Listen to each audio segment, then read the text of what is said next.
لاہور میں تحریک لبیک پاکستان کے سربراہ سعد رضوی کے گھر پر قانون نافذ کرنے والے اداروں کے چھاپے کے دوران کروڑوں روپے کی پاکستانی اور غیر ملکی کرنسی برآمد ہونے کے بعد ان کے خلاف منی لانڈرنگ کا پرچہ درج کر کے تحقیقات شروع کر دی گئی ہیں۔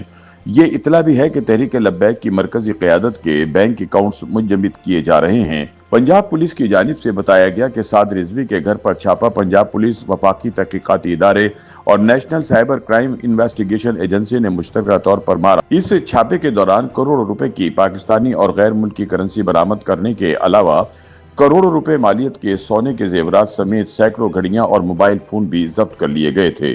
ٹی ایل پی کے مفرور سربراہ کے گھر پر چھاپا تب مارا گیا جب مرید کے میں تحریک لبیک کے دھرنے کے خلاف کریک ڈاؤن کیا گیا۔ کریک ڈاؤن کے دوران سعد رضوی اور ان کے بھائی نے مبینہ طور پر پولیس والوں پر فائرنگ کر دی، جس سے ایک ایس ایچ او مارا گیا جبکہ کئی پولیس والے زخمی ہو گئے۔ سعد رضوی اور انس رضوی کے خلاف انسداد دہشت گردی ایکٹ کے تحت قتل کا مقدمہ درج کیا جا چکا ہے اور ان کی گرفتاری کے لیے چھاپے مارے جا رہے ہیں۔ ایک سینئر پولیس افسر کا کہنا ہے کہ قانون نافذ کرنے والے اہلکاروں کو سعد رضوی کے گھر سے صندوقوں اور الماریوں میں چھپائی گئی پاکستانی اور غیر ملکی کرنسی، سونا اور چاندی برآمد ہونے پر حیرت ہوئی، کیونکہ ٹی ایل پی کی تشکیل سے قبل سعد رضوی کا کوئی کاروبار نہیں تھا۔ ان انکشافات کے بعد حکام نے تحقیقات کے دائرے کو وسیع کرتے ہوئے ٹی ایل پی سربراہ، ان کے بیٹے اور دیگر اہل خانہ کے بینک اکاؤنٹس کی تفصیلات حاصل کر لی ہیں۔ یہ بھی پتہ چلایا جا رہا ہے کہ اس تنظیم سے وابستہ افراد کے نام پر کتنی منقولہ اور غیر منقولہ جائیدادیں خریدی گئی ہیں۔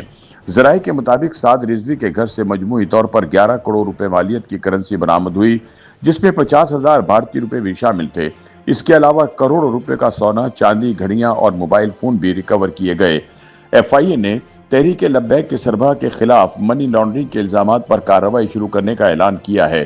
ایک بیان میں ایف آئی اے کے ترجمان نے کہا کہ تحریک لبیک ریاست مخالف مظاہروں اور پرتشدد سرگرمیوں میں ملوث ہے اور اس کے کئی عہدیداروں اور کارکنان کے بینک اکاؤنٹس منجمد کر دیے گئے ہیں جو پرتشدد احتجاج کے لیے فنڈنگ میں استعمال ہو رہے تھے۔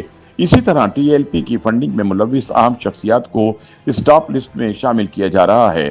ایک پولیس افسر کے مطابق ٹی ایل پی نے اپنے ملتان روڈ پر واقع ہیڈ کوارٹر کے ارد گرد درجنوں جائیدادیں خرید رکھی ہیں، جن سے یہ علاقہ قانون نافذ کرنے والے اداروں اور عوام کے لیے نو گو ایریا بن گیا ہے۔ انہوں نے بتایا کہ سعد رضوی نے اپنے وفادار کارکنوں کی ایک ٹیم تشکیل دے رکھی ہے جو کم قیمت پر خریدے گئے گھروں میں آباد ہے۔